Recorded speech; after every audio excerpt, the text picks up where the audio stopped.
रिंकू एक गरीब और होनहार लड़का था। उसे क्रिकेट खेलने का बहुत शौक था, पर उसके पास क्रिकेट किट खरीदने के लिए पैसे नहीं थे। इसलिए वह खुद के बनाए हुए लकड़ी के बैट से प्रैक्टिस करता था। बहुत अच्छे संतू, शाबाश। और ये है संतू, रिंकू का डॉगी। ये रिंकू का एकमात्र और सबसे अच्छा दोस्त है, जिससे उसे बहुत प्यार है। रिंकू संतू से अपनी सारी बातें शेयर किया करता था और दोनों हमेशा साथ रहते थे। देखा संतू, एक दिन मैं बहुत बड़ा क्रिकेटर बनूंगा। रिंकू के पास क्रिकेट किट नहीं होने की वजह से उसे उस ग्राउंड में जाना अलाउड नहीं था, क्योंकि उस ग्राउंड का नियम था कि बिना क्रिकेट किट के एडमिशन नहीं हो सकता। काश मेरे पास भी क्रिकेट किट होती तो मैं भी इनके साथ खेल पाता। खैर कोई बात नहीं, मैं इसी से खेलूंगा। रिंकू की बातें पास से गुजर रहे एक बुजुर्ग आदमी ने सुन ली और उसके पास गया। बेटे, लगता है तुम्हें क्रिकेट खेलने का बहुत शौक है। हाँ, पर मेरे पास क्रिकेट किट नहीं है, इसलिए मैं यहाँ नहीं खेल सकता। तुम शहर क्यों नहीं जाते? सुना है वहाँ टैलेंट की बहुत कदर है। शायद वहाँ तुम्हें कहीं खेलने का मौका मिल जाए, वो भी टैलेंट की वजह से, क्रिकेट किट की वजह से नहीं। क्या सच में? हाँ, एक बार ट्राई करने में क्या हर्ज है। उस बुजुर्ग की बात सुनकर रिंकू खुश हो गया और तुरंत ही संतू के साथ शहर के लिए निकल गया। शहर में क्रिसमस की तैयारी जोर शोर से चल रही थी, पर रिंकू के लिए ये सब बिल्कुल नया था। पर ये सब देखकर उसे बहुत अच्छा लग रहा था और उसने इसके बारे में और जानने की सोची। सुनो भाई, ये किस चीज की तैयारी चल रही है? क्रिसमस की। क्रिसमस? वो क्या होता है? तुम्हें क्रिसमस नहीं पता? क्रिसमस में हम घर सजाते हैं, अच्छा अच्छा खाना खाते हैं, और क्रिसमस की सबसे मजेदार बात तो सैंटा क्लॉज है, जो रात को सभी विशेस पूरी करते हैं और सबको गिफ्ट्स भी देते हैं। क्या सच में? सबकी विशेस पूरी करते हैं और गिफ्ट्स भी देते हैं? हाँ, और खास करके बच्चों को। क्या सैंटा के पास कोई मैजिक है? हाँ, सबसे बड़ा मैजिक। वो रात को अपने रेंडियर वाले स्लेह में आते हैं और अपने मैजिक से सबको गिफ्ट देते हैं, सबकी हेल्प करते हैं। अरे वाह, चलो अब मैं चलता हूँ, क्रिसमस की तैयारी करनी है। Merry Christmas. उस बच्चे से क्रिसमस और सैंटा के बारे में सुनकर रिंकू खुश हो गया। उसे लगा कि शहर आने का उसका फैसला बिल्कुल सही है। यहाँ सैंटा उसकी विश जरूर पूरी करेंगे। वह खुशी खुशी आगे चल पड़ा और चलते चलते इतना खो गया कि वो भूल ही गया कि संतू भी उसके साथ है। और जब उसे होश आया तो उसने देखा कि संतू उसके साथ नहीं है। रिंकू घबरा गया और संतू को खोजने लगा। संतू, संतू, आपने मेरे डॉगी को कहीं देखा? संतू, मेरे प्यारे संतू, कहाँ चले गए तुम? तुम्हारे बिना अब मैं क्या करूँगा? रिंकू ने संतू को बहुत खोजा, पर उसे वो कहीं नहीं मिला। रो रो कर रिंकू का बुरा हाल था और संतू को खोजने के चक्कर में वो अपने बैट के बारे में भी भूल चुका था, जो कुछ देर में उसे समझ में आया। मेरा बैट? मेरा बैट कहाँ गया? नहीं, संतू भी नहीं मिल रहा और मेरा बैट भी। अब मैं क्या करूं? रिंकू को कुछ समझ नहीं आ रहा था कि वो क्या करे, किससे मदद मांगे। तभी उसे उस बच्चे की बात याद आई कि सैंटा सबकी विश पूरी करते हैं और सबकी हेल्प करते हैं। अब सैंटा ही मेरी हेल्प कर सकते हैं। सैंटा, प्लीज मेरी मदद करो। मेरा संतू और बैट मुझे वापस कर दो। मुझे और कुछ नहीं चाहिए। देखते ही देखते रात हो गई और रिंकू रोते रोते थक कर एक पेड़ के नीचे ही सो गया। और जैसे ही उसकी आंख लगी, हा हा हा, कैसे हो रिंकू? बताओ, क्या क्रिसमस गिफ्ट चाहिए तुम्हें? सैंटा, आप मेरे लिए आए हैं? मुझे पता था आप जरूर आएंगे। प्लीज संतू और मेरा बैट मुझे वापस दे दीजिए। मुझे और कुछ नहीं चाहिए। क्रिकेट किट नहीं चाहिए? नहीं, मुझे बस संतू चाहिए। बस वही मेरा एक दोस्त है। ठीक है, मैं जाकर उसे खोजता हूँ। Merry Christmas Rinku. हा हा हा हा। क्या कर रहे हो संतू? सोने दो ना। संतू को अपने सामने देख रिंकू खुश हो गया। संतू, तुम वापस आ गए? कहाँ चले गए थे तुम?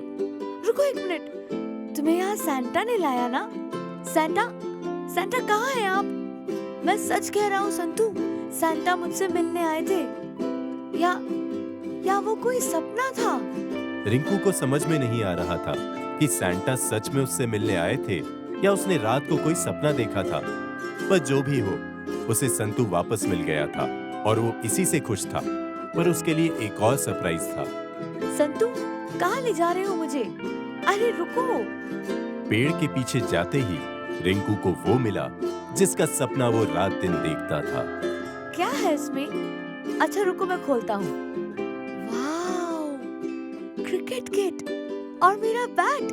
मेरे लिए ये जरूर सैंटा का गिफ्ट है। लोग सही कहते हैं, सैंटा सबकी विश पूरी करते हैं। रिंकू को ये सब सैंटा ने दिया था या किसी और ने, ये तो नहीं पता। पर जिसने भी ये किया वही रिंकू का सैंटा था और ये सब सैंटा का मैजिक। आखिर उसे अपना क्रिसमस गिफ्ट जो मिल चुका था और उसकी विश भी पूरी हो चुकी थी, क्योंकि अब उसे संतू और क्रिकेट किट दोनों मिल गए थे और इसके साथ ही वो अपने फेवरेट ग्राउंड में खेलने जा सकता था। देखा संतू, मैंने कहा था ना, एक दिन मैं इस ग्राउंड में जरूर खेलूंगा।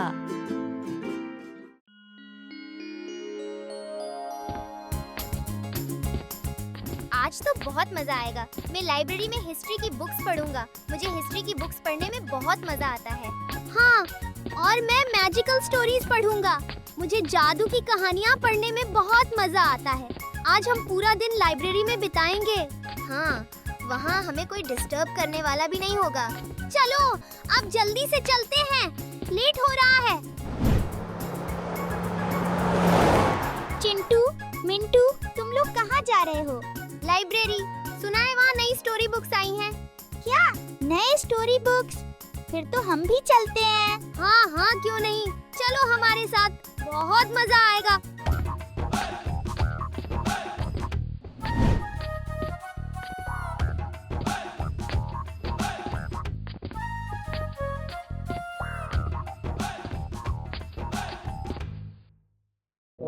दोस्तों, ये देखो, मुझे क्या मिला? जादुई किताब। Wow, magical book. मिंटू, जल्दी से इसे खोलो ना, इसमें जरूर मैजिकल स्टोरीज होंगी। हाँ हाँ, खोलता हूँ। इसमें सब फोटोज हैं। रुको, इसमें कुछ लिखा है। क्या लिखा है? जल्दी पढ़ो। हाँ हाँ, पढ़ता हूँ। इसमें लिखा है, जब भी कोई पढ़ेगा ये मंत्र, सारे किरदार हो जाएंगे जीवंत।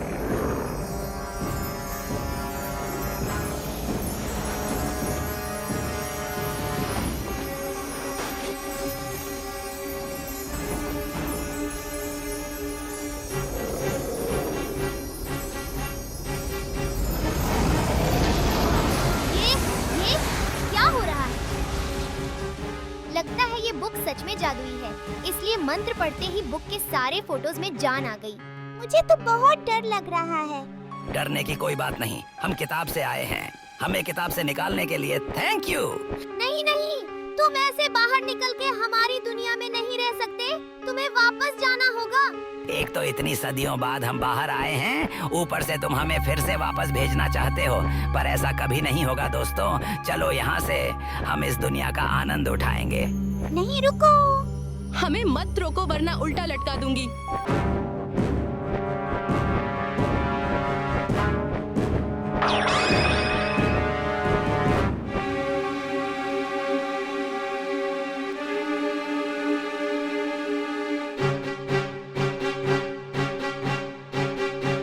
कौन है? किसकी इतनी हिम्मत जो मेरी आइसक्रीम खाए? छोड़ूंगा नहीं उसे मैं। अच्छा, हमें धमकी देता है। इंसान कहीं के, अभी इसे मजा चखाते हैं।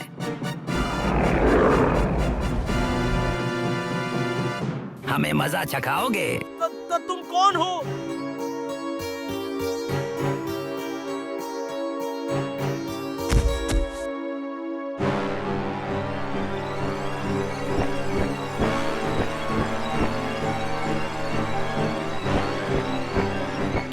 अरे उड़ने वाला घोड़ा, भागो!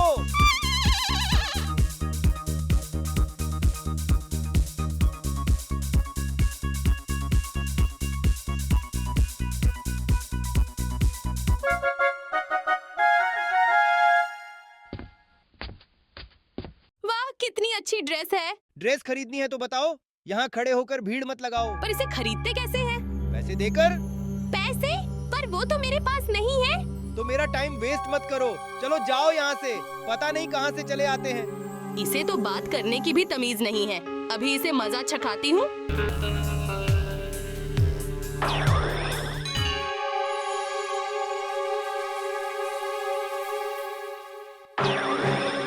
बचाओ, भूत भूत।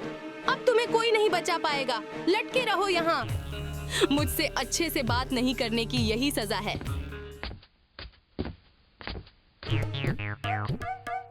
ओह नो, अब हम क्या करें? ये बुक के कैरेक्टर्स तो पूरे शहर में सबको परेशान कर रहे हैं। सही कहा, इन्हें किसी भी तरह बुक में वापस भेजना होगा। हाँ, पर कैसे? हम इन्हें रिक्वेस्ट करते हैं कि ये बुक में वापस चले जाएं। हाँ, ये अच्छा आइडिया है। छोटे भाई, प्लीज बुक में वापस चले जाओ। यहाँ सब तुमसे डर रहे हैं। हम क्यों वापस जाएं? आखिर इतने सालों बाद बुक के बाहर आने का मौका मिला है। तुम लोगों की भलाई इसी में है कि चुपचाप हमें एंजॉय करने दो, वरना अच्छा नहीं होगा।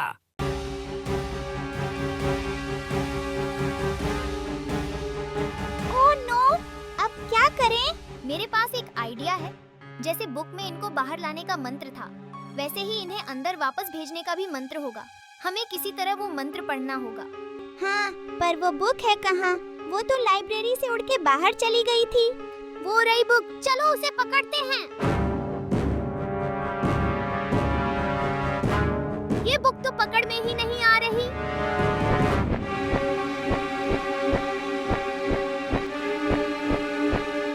आइडिया।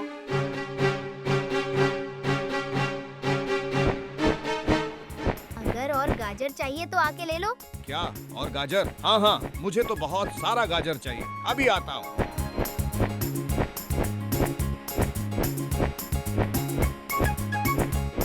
प्लान ए तो कामयाब हो गया। अब प्लान बी, बुक के पास जाना होगा।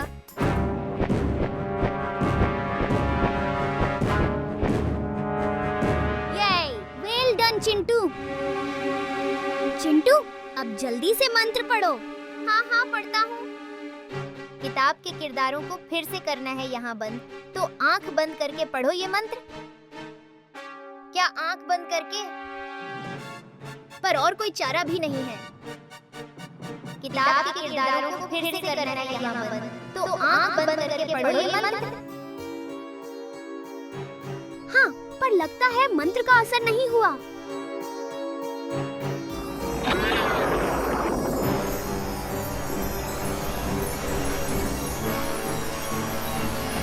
नहीं, वो देखो, मंत्रा का असर हो गया। सारे कैरेक्टर्स वापस जा रहे हैं।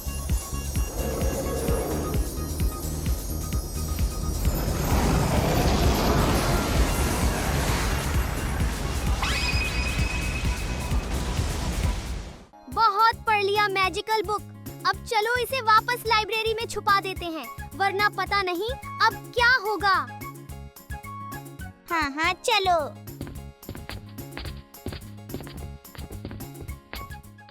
एक बार की बात है, पहाड़पुर में एक गरीब किसान रहता था जिसका नाम विक्रम था। विक्रम गरीब जरूर था, लेकिन था बहुत बुद्धिमान और मेहनती, जो बहुत मन लगाकर खेती करता था। पर एक साल पहाड़पुर में बिल्कुल भी बारिश नहीं हुई, जिसके कारण विक्रम की सारी फसल खेत में ही बर्बाद हो गई और वो कर्ज के तले दब गया। इतना सारा कर्ज कैसे चुकाऊं? विक्रम बहुत दुखी और परेशान था, क्योंकि कर्जदार रोज उससे आकर अपने पैसे मांगते थे। विक्रम, आज तो मैं अपना पैसा लेकर ही जाऊंगा। पर मेरे पास बिल्कुल पैसे नहीं हैं। मुझे कुछ दिन का समय दे दो, मैं आपकी पाई पाई चुका दूंगा। 1 हफ्ते का समय देता हूँ। अगर तुमने मेरा कर्ज नहीं चुकाया तो तुम्हारा खेत मैं ले लूंगा। नहीं नहीं, ले दे के एक खेत ही तो बचा है मेरे पास। मैं किसी भी तरह 1 हफ्ते में आपका कर्ज चुका दूंगा। विक्रम ने सेठ को पैसे वापस करने का वादा तो कर दिया, पर उसके पास बिल्कुल भी पैसे नहीं थे। और देखते ही देखते 1 हफ्ता गुजर गया, लेकिन पैसों का इंतजाम नहीं हुआ। सेठ तो फिर से पैसे मांगने आ गया। अब क्या करूं? कहीं छुप जाता हूं। विक्रम, अरे कहाँ चले गए? लगता है पैसे देने के डर से भाग गया। पर कितने दिन भागेगा? मैं कल फिर आऊंगा। उस दिन तो विक्रम छुप के बच गया, लेकिन सेठ की अगले दिन फिर आने की बात सुन वो घबरा गया। आज तो बच गया, पर कल कैसे बचूंगा? एक काम करता हूँ, शहर जाकर कुछ काम करके थोड़े दिनों में वापस आकर इसके सारे पैसे चुका दूंगा। तुरंत जंगल के रास्ते शहर के लिए रवाना हो गया। चलते चलते रात हो गई। तभी अचानक से उसे तरह तरह की डरावनी आवाजें सुनाई देने लगी। ये आवाजें कैसी है? इससे पहले कि विक्रम कुछ सोच पाए, वहीं झाड़ियों के पीछे से एक खतरनाक शेर उसके सामने आ गया। विक्रम डर के मारे कांप रहा था। शेर से जान बचाने के लिए विक्रम जंगल की ओर भागा और शेर उसके पीछे। विक्रम भागता हुआ शेर से बचने की जगह खोज रहा था। तभी उसकी नजर जंगल के बीचों बीच एक पुराने बंगले पे पड़ी, जो देखने में ही डरावना लग रहा था। इस जंगल के बीच ये बंगला किसका है? कहीं कोई भूतिया बंगला तो नहीं? इसके अंदर जाऊं कि नहीं? पर इससे पहले कि विक्रम कुछ सोच पाए, शेर बिल्कुल उसके पास आ गया और जोर जोर से दहाड़ने लगा। अब क्या करूं? आगे भूत, पीछे शेर, कहां जाऊं? बंगले में ही जाना उचित होगा। क्या पता इसमें कोई भूत ना हो और ये सिर्फ मेरा वहम हो। विक्रम शेर से अपनी जान बचाने के लिए बंगले के अंदर चला गया। अंदर पहुंचते ही उसके आश्चर्य का ठिकाना नहीं था, क्योंकि बाहर से बंगला जितना डरावना लग रहा था, अंदर से वो उतना ही खूबसूरत था, बस थोड़ा पुराना था। वाह, क्या बंगला है! कोई है? अरे सुनो, कोई है? भाई मैं मुसाफिर हूँ, बुरा ना मानो तो आज रात यहाँ रुक जाऊं। बाहर मेरे पीछे एक शेर पड़ा है। अरे कुछ तो जवाब दो। लगता है यहाँ कोई नहीं रहता। फिर तो मैं यहाँ जितने दिन चाहे रह सकता हूँ। बंगले में किसी को नहीं पाकर विक्रम खुश हो गया, और होता भी क्यों ना, आखिर उसे सेठ और शेर दोनों से छुपने की जगह मिल गई थी। वह आराम से वहां सोने की तैयारी करने लगा। विक्रम बेफिक्र होकर आराम से गहरी नींद में सो गया। तभी अचानक वहां अजीब अजीब सी डरावनी आवाजें आने लगती हैं और आसपास एक धुआं उठता है और धुएं से एक भूत बाहर आता है। पर विक्रम इन सब से बेखबर आराम से सोता रहता है। भूत उसे गौर से देखता है। बड़े दिनों के बाद आज कोई इंसान महल में आया है। आज इसे खाकर मैं अपना पेट भरूंगा। उठ जाओ इंसान, बहुत हो गया आराम, अब मैं करूंगा तुम्हारा काम तमाम। विक्रम इतनी गहरी नींद में सोया था कि भूत के बार बार उठाने से भी उसकी नींद नहीं खुली। यह देख भूत बहुत गुस्सा हो गया और अपने भूतिया शक्तियों से उसे उठाने लगा। ये कैसा इंसान है जो भूत से डरकर भी नहीं उठ रहा? अभी दिखाता हूँ एक भूत की असली ताकत। ये ऐसे नहीं मानेगा, अभी दिखाता हूँ। कौन है? कौन है? मैं हूँ यहाँ का मालिक, राजा शक्ति सिंह का भूत। भूत? क्या तुम सच में भूत हो? और ये बंगला? हाँ, मैं सच में भूत हूँ और ये बंगला एक भूतिया बंगला है, जिससे आज तक कोई इंसान जिंदा बाहर नहीं जा सका। और अब तुम्हारी बारी है। आज मैं तुम्हें खाके अपना पेट भरूंगा। क्या मुझे खाओगे? अब तैयार हो जाओ मेरा भोजन बनने के लिए।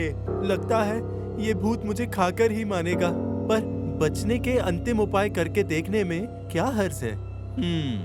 तो तुम मुझे खाना चाहते हो? हाँ, वैसे अभी मेरे मरने का समय आया तो नहीं है, पर फिर भी तुम मुझे खुशी खुशी खाओ। मैं भी यही चाहता हूँ, इसलिए तो यहाँ आया हूँ। मतलब मुझे एक ऋषि का वरदान है कि मैं मर के भूतों का राजा बनूंगा। और वैसे भी इस इंसान की जिंदगी से अब मैं तंग आ गया हूँ। मुझे भूतों का राजा बनना है। भूतों का राजा? हाँ, और भूतों का राजा बनकर मैं तुम्हें मेरी नींद तोड़ने की ऐसी कठोर सजा दूंगा कि फिर किसी की नींद तोड़ने लायक नहीं रहोगे। आखिर विक्रम की चाल काम कर गई और भूत उसकी बातों से डर गया। नहीं, ऐसा मत करना। तुम जो कहोगे मैं वो करूंगा। ठीक है, पहले ये बताओ कि इतने बड़े महल में कोई खजाना है कि नहीं? हाँ, मेरे महल का सारा खजाना मैंने भूत बनने के बाद भी संभाल कर रखा है। ठीक है, सारा खजाना लेकर मेरे साथ चलो। अगर तुमने मेरी सेवा अच्छे से की और मैं खुश हुआ, तो भूतों का राजा बनने के बाद मैं तुम्हें अपना मंत्री बना दूंगा। जैसी आज्ञा महाराज। भूत विक्रम की बात मान बंगले का सारा खजाना लेकर उसके साथ उसके घर चला गया। खजाना मिलने के बाद विक्रम ने सबसे पहले सेठ का कर्जा चुकाया और खुशी खुशी अपनी जिंदगी सुखी होकर बिताने लगा।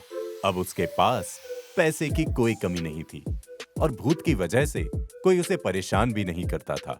इस तरह विक्रम ने अपनी बुद्धि का इस्तेमाल करके भूत से भी बच गया और अपनी सारी समस्याएं भी हल कर ली, क्योंकि अब वो गरीब नहीं, अमीर हो चुका था। बहुत समय पहले की बात है। एक गांव में किशन नाम का मछुआरा अपनी पत्नी विमला के साथ रहता था। किशन बहुत गरीब था। उनकी गरीबी का हाल ये था कि जिस दिन किशन के जाल में कोई मछली नहीं फंसती, उस दिन उनके घर खाना तक नहीं बन पाता था। किशन रोज मछली पकड़ने पास के तालाब में जाया करता था, ताकि उन्हें बेचकर अपनी जिंदगी गुजार सके। ओह, आज भी कोई मछली हाथ नहीं लगी। अब घर जाकर विमला को क्या जवाब दूंगा? लगता है आज भी भूखे पेट ही सोना पड़ेगा। किशन बहुत दुखी था। तभी उसने एक चिड़िया की आवाज सुनी। ओह, ये आवाज किसकी है? किशन ने तुरंत आवाज का पीछा किया और देखा कि तालाब के किनारे एक घायल हंस दर्द से कराह रहा है। पर ये हंस और हंसों की तरह सफेद नहीं, बल्कि सुनहरे रंग का था। किशन तुरंत उस सुनहरे हंस के पास गया। ओह, ये कैसा हंस है? ऐसा सुनहरा हंस तो मैंने आज तक नहीं देखा। कितना प्यारा है, पर लगता है ये घायल है। मुझे इसकी मदद करनी चाहिए। सुनहरे हंस को घायल देखकर किशन को उस पर दया आ गई और वो उसे अपने साथ अपने घर ले आया और उसकी बहुत अच्छे से देखभाल की। देखते ही देखते कुछ ही दिनों में हंस बिल्कुल ठीक हो गया। और फिर एक दिन जब किशन हंस को खाना खिला रहा था, तो उसने जो देखा वो कभी सोचा नहीं था। अब तुम बिल्कुल ठीक हो गए और मैं इस बात से बहुत खुश हूँ। अब तुम पास ही रहना हमेशा के लिए। हाँ बिल्कुल, और मैं भी बहुत खुश हूँ तुम्हारी सेवा से। तुम बोल कैसे सकते हो? मैं बोल भी सकता हूँ और बात भी कर सकता हूँ, क्योंकि मैं कोई साधारण चिड़िया नहीं, बल्कि एक जादुई चिड़िया हूँ। जादुई चिड़िया? पर तुम यहाँ कैसे आए? मैं इधर से गुजर रहा था, तभी एक शिकारी ने मुझे पकड़ने के लिए तीर चला दिया और मैं घायल होकर गिर पड़ा। किसी तरह उस शिकारी से अपनी जान बचाई।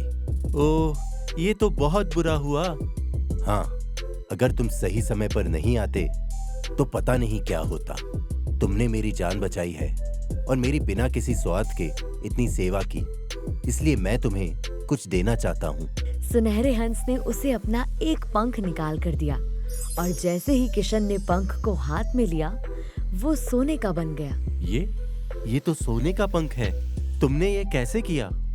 मैंने बताया ना, मैं एक जादुई चिड़िया हूँ और क्योंकि तुमने मेरे ऊपर इतना बड़ा एहसान किया है, इसलिए मैं हर हफ्ते तुम्हें अपना एक पंख दूंगा, जिससे तुम्हारे सारे दुख दूर हो जाएंगे और फिर कभी तुम्हें भूखा नहीं सोना पड़ेगा। क्या? सच में? हाँ, पर मेरी एक शर्त है। कैसी शर्त? यही कि मैं तुम्हें एक हफ्ते में एक ही पंख दूंगा। मुझसे कभी भी एक से ज्यादा पंख नहीं मांगना। नहीं, तुम जैसा चाहो वैसा ही होगा। आखिर तुम हमारी इतनी मदद कर रहे हो। किशन सोने के पंख पाकर बहुत खुश था और उसे लेकर सीधा अपनी पत्नी विमला के पास गया। अरे सुनती हो? ये देखो, सोने का पंख। क्या? सोने का पंख? ये कहाँ मिला? जिस घायल सुनहरे हंस को मैं लेकर आया था, वो कोई मामूली हंस नहीं, बल्कि एक जादुई हंस है। उसी ने ये दिया। और यही नहीं, उसने कहा है कि हर हफ्ते वो मुझे ऐसा ही एक पंख देगा।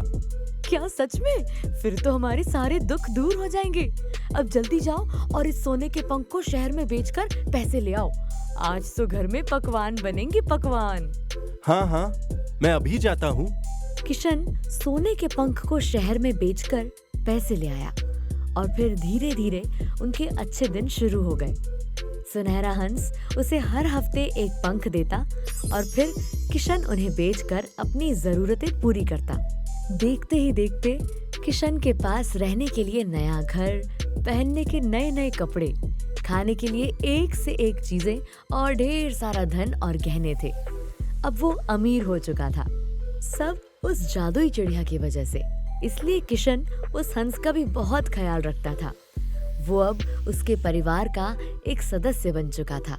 अचानक से सब कुछ पाकर विमला के मन में लालच आ चुका था। उसने मन ही मन ये योजना बनाई, एक पंख से क्या होगा?